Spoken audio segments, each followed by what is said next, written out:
মই এটা কনফিডেন্স দিয়া কথা এটা কওঁ, মানে কি এটা চেলেঞ্জ দিছোঁ। যদি আপোনালোকে মোক ছাপোৰ্ট কৰে, মানে ছাবস্ক্ৰাইব কৰে চেনেলটো পূৰা ছাবস্ক্ৰাইব কৰি থৈ দিব, আৰু আপোনালোকে মোক যুঁজ দিয়ক, যাতে মই মানে মানুহৰ মাজতো মানে আপোনালোকক চেলেঞ্জ দি কৈছোঁ যে মই একদিন নলবাৰীখন গোটেই দেখুৱাম, আপোনালোকক চেলেঞ্জ দি ভিডিঅ' বনাম মানুহৰ মাজত। গুড মৰ্ণিং বন্ধুসকল, আজি এটা অন্য এটা নতুন ভিডিঅ'লৈ আপোনালোকক স্বাগতম জনাইছোঁ। আৰু আজি জানেই আপোনালোকে মঙলবাৰ, যিহেতু আজি মঙলবাৰ হয়, গতিকে হনুমান মন্দিৰত গৈ আছোঁ। আৰু হনুমান মন্দিৰটো আমাৰ ইয়াৰ পৰা গাঁৱৰ পৰা বেছি দূৰ নহয়, অলপমান দূৰত। তো মই আপোনালোকক দেখুৱাই আছোঁ ধুনীয়াকৈ। আৰু মই সদায় এইখিনি জেগাৰ পৰাই মানে ভিডিঅ'টো আৰম্ভ কৰোঁ, আপোনালোকে জানেই, একবাৰ দেখাই দিছোঁ চাই লওক। গাঁৱৰ ৰাস্তাটো তাৰমানে বহুত বেয়া হয়, এইফালে চাওকচোন, বহুত বেয়া হয় আমাৰ ৰাস্তাটো গাঁৱৰ। আৰু এইফালে খেতি চেতি কৰিবৰ কাৰণে আৰম্ভ কৰিছে, এইফালে হাল মাৰিছে মোটামুটি এইফালে। তো আপোনালোকে জানে মই এইখিনি জেগাৰ পৰাই মানে ভিডিঅ'টো আৰম্ভ কৰোঁ। আৰু এইফালে মই চাইকেলখন লৈছোঁ, কাৰণ মই যিহেতু ডিউটিলৈ যাব লাগিব, আকৌ মই চাইকেল লৈয়ে যাওঁ। মোৰ বৰ্তমান গাড়ী চাড়ী নাই যে চাইকেল লৈ যাই থাকোঁ। আৰু এইখনেই হৈছে মোৰ চাইকেলখন, আৰু এইখন অলপমান বেয়া হৈছে, মই ভাল কৰা নাই বৰ্তমান, ভাল কৰিব লাগিব। তো ফাইনেলি যাই থাকোঁ, বেছি দেৰি নকৰোঁ না কি গাইছ, বলক।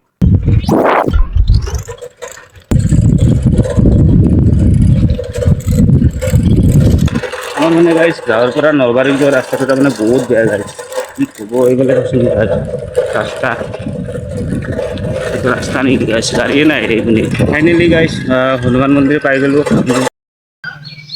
এইটোৱে আমাৰ হনুমান মন্দিৰ হয়। প্ৰথমতে মই দোকানৰ পৰা চাকি আৰু ধূপ কিনি লৈ ল'লোঁ। মই প্ৰথমতে সেৱাটো কৰি লৈ ল'ব, তাৰপিছত আপোনালোকক দেখুৱাই আছোঁ, যিহেতু মই অকলে আহিছোঁ।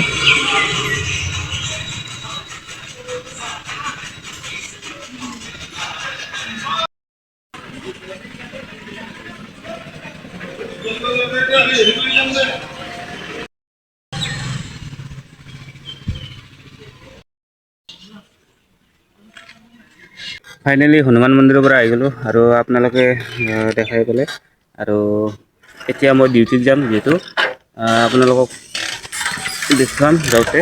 এতিয়া আপোনালোকক বাই বাই, বৰ্তমান ডিউটিত যোৱাৰ টাইমত লগ পাম। আৰু আপোনালোকক বহুত বস্তু দেখাব লগা আছে আজি, যিহেতু আজি মঙলবাৰ হয়, সকলোৱে যিহেতু হনুমান মন্দিৰত যায়।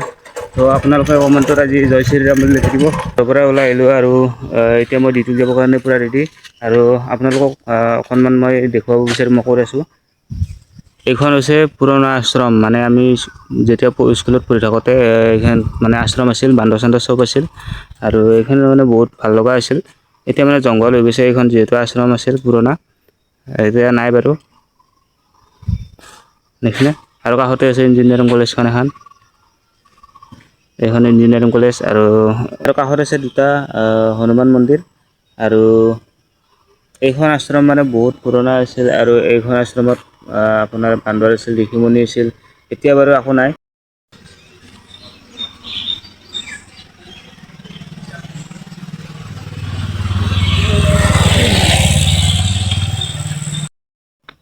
আৰু এটা আপোনালোকক মই বস্তু দেখাব বিচাৰিছোঁ, মানে আমাৰ জুবিনদাৰ মূৰ্তি এটা বনাইছে। ক'ত বনাইছে আপোনালোকক দেখাম, কিন্তু এতিয়া আপোনালোকক আগত গৈ দেখুৱাই আছোঁ। এতিয়া বৰ্তমান যিহেতু আমাৰ সূৰ্য দেৱতাই পূৰা একদম পাৱাৰ দিছে, গতিকে মই অলপ ঠাণ্ডা জেগাত ৰখি দিছোঁ। সেইটো কাৰণে অলপ ৰখি দিছোঁ, অলপমান ঠাণ্ডা পৰিবৰ কাৰণে। আপোনালোকক দেখুৱাই আছোঁ। এইটো এটা ধুনীয়া ডাঙৰ বাসন্তী মন্দিৰ হয়, আৰু ইয়াত মানে বহুত ধৰণৰ প্ৰগ্ৰেম পতা হয়, আৰু ইয়াত বিভিন্ন ধৰণৰ ছিংগাৰবিলাক আহে, ডাঙৰ ডাঙৰ। আৰু এইপিনে আপোনাৰ মন্দিৰটো মানে বহুত ডাঙৰ হয়, ভিতৰৰ পিনে। ভিতৰৰ পিনে মই নাযাওঁ। জুবিনদাৰ মূৰ্তিটোৰ ওচৰলৈ, আৰু মূৰ্তিটো বৰ্তমান ক'ত আছে আপোনালোকক কৈ আছোঁ। প্ৰথমতে মূৰ্তিটো দেখুৱাওঁ আপোনালোকক ফাৰ্ষ্ট। এইটো আমাৰ জুবিন দা, বৰ্তমান অসমৰ ৰাইজৰ ভগৱান। এইটো আছে বৰ্তমান আমাৰ বৰাজৰা বাসন্তী মন্দিৰৰ ওচৰত, এইটো বাসন্তী মন্দিৰ। আৰু এইপিনে এইটো আমাৰ জুবিনদাৰ মূৰ্তিটো বহুত ধুনীয়াকৈ বনাইছে। আৰু এইপিনে আছে খালটো, এইটো খাল।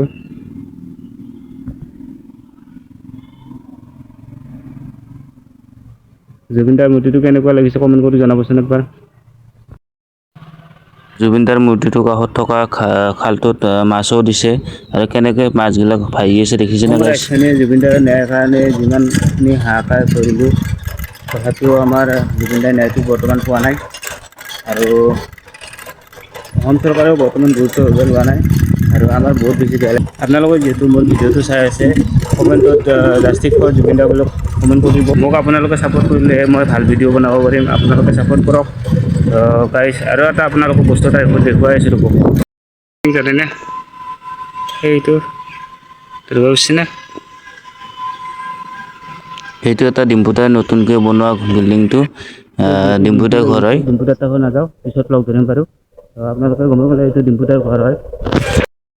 আজি মই আপোনালোকক গোটেই নলবাৰীখন দেখুৱাব নোৱাৰিলোঁ কাৰণ মানে মই যিহেতু ডিউটিটো তাতে অলপ দেৰি হ'ল সেইটো কাৰণে মই আজি আপোনালোকক দেখুৱাব নোৱাৰিলোঁ। আৰু আপোনালোকক এটা মই কথা কওঁ, মোৰ মানে অলপ মানুহৰ মাজত অলপ কথা কোৱাত মানে অলপ লাজ লাগে। তথাপিও আপোনালোকক মই এটা কনফিডেঞ্চ দি কথা এটা কওঁ, মানে কি এটা চেলেঞ্জ দিছোঁ। যদি আপোনালোকে মোক ছাপোৰ্ট কৰে মানে ছাবস্ক্ৰাইব কৰে চেনেলটো পূৰা ছাবস্ক্ৰাইব কৰি থৈ দিব আৰু আপোনালোকে মোক যুঁজ দিয়ক যাতে মই মানে মানুহৰ মাজতো মানে আপোনালোকক চেলেঞ্জ দি কৈছোঁ যে মই একদিন নলবাৰীখন গোটেই দেখুৱাম আপোনালোকক চেলেঞ্জ দি ভিডিঅ' বনাম মানুহৰ মাজত। তো গাইজ ভিডিঅ'টো আজি বেছি দীঘল নকৰোঁ আৰু আজি এইখিনি আছিল ভিডিঅ'টো। তো ছাপোৰ্ট কৰিব গাইজ।